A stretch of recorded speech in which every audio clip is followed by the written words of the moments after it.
I think Mr. Sugiswara Gururatna deserves a second round of applause.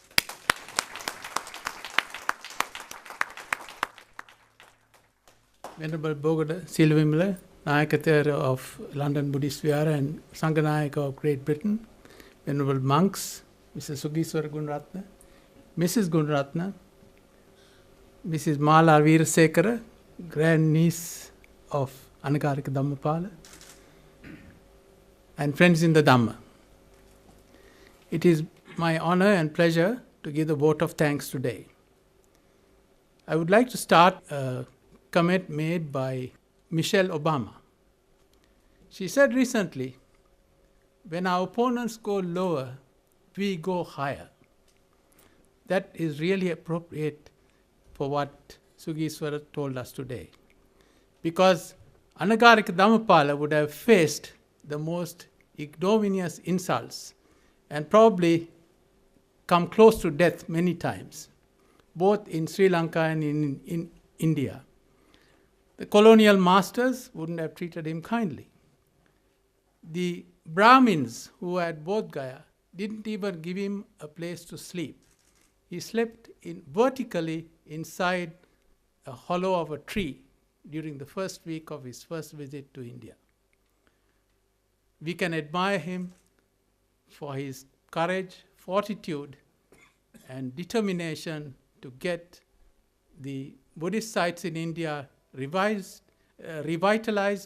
as well as bring Buddhism to the West, where the colonial masters had really put Buddhism on the back burner and in fact tried to annihilate it completely. I applaud Sugiswara for his depth of research and his ability to communicate. It is very rare for us to get someone who can do research as well as present it in a manner that is acceptable to all of us. We have had memorial lectures for the last few years. This is probably the best memorial lecture so far. Well done, Sugiswara. We must not forget his relative and his ancestry, which probably why he is so close to Anagarika Dhammapala and his movement. They were Priyavali Singh. As he said, some are born to serve underneath the master, with the masters who get all the limelight, but they are preserved in service for a very long time, and probably through their entire lives. We know many such people who serve and serve and serve. They never get any limelight, but yet the masters get all the limelight. But Deva Priyavali Singh's influence on his life is very apparent when he speaks to us.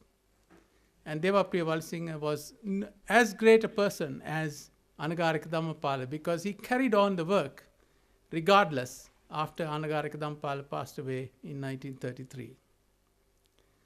It is amazing when you think the amount of opportunities that Anagarika Dhammapala got, starting with the advent of Henry Steele Olcott and Madame Blavatsky to Sri Lanka, and recruiting him at the tender age of 16 to the Theosophical Society. And his speech in Chicago, which Sugiswara talked about, and the response and the reception of that speech by the Americans and by the Western leaders. And also, if you consider, on his way back from Chicago, he met Sir Edwin Arnold, who wrote The Light of Asia. What better luck than that? And in 1924, he met Christmas Humphreys, who started the Buddhist Society, and together they were able to launch London Buddhist Vihara. If you consider how many troubles and travails London Buddhist Vihara has gone through in its 90 years, there were some days in which there was no money for food, no money, not enough money to pay the bills, the utility bills, but still they survived. He was a survivor and he was a winner. There was no way that he was ever going to take no for an answer. It just wasn't in his vocabulary. So I would like to thank Sugiswara again for this wonderful lecture. And long may our work continue. We are all inspired by our founder. And we can look forward to the 100th anniversary, which is just 10 years away. And may all of you be able to come for that. Thank you very much. Oh, I have one more duty. We have had a very generous donation from Anakarika Dhammapala's grandniece, Mrs. Mala Virasekara, in memory of her parents, Raja and Mallika Hevitana. Raja Hevitana was Anakarika Dhammapala's nephew, and he too worked tirelessly for London Buddhist Vihara from its very inception, or near its inception.